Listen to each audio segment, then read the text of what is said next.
All right, so today on Caliber War, we're going to talk about an interesting cartridge here, the 5.6 by 41 millimeter, or the 224 Valkyrie. It was developed by Federal Ammunition, and its sole intention was to rival the 22 Nosler. Now, we are going to get into 22 Nosler in a while. It's based off the 6.8 SPC case, which you will hear about this week.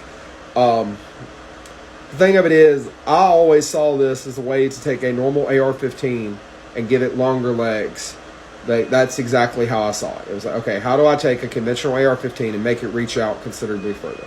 And the 224 Valkyrie does that quite well. All right, it uses the .224 bullet. All right, so we're kind of staying in that territory.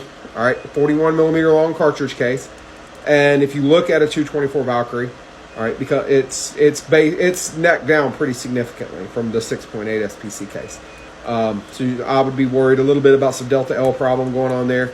I'm seeing 3 different bullets for it: a 60, 75, and 90 grain bullet. 60 grain Nosler boat tail is stepping out at 34.59 with 1,594 pound-feet of energy.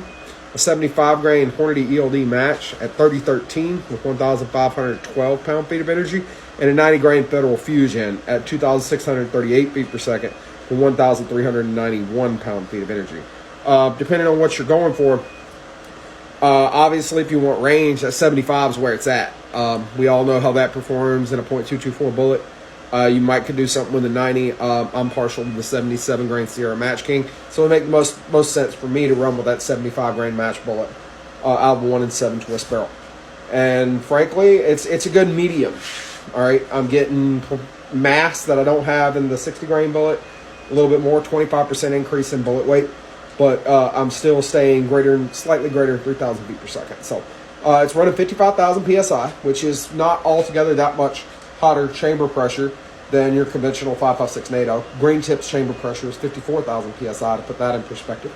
34.5 grains of case capacity, so you could play with it hand loading if you wanted.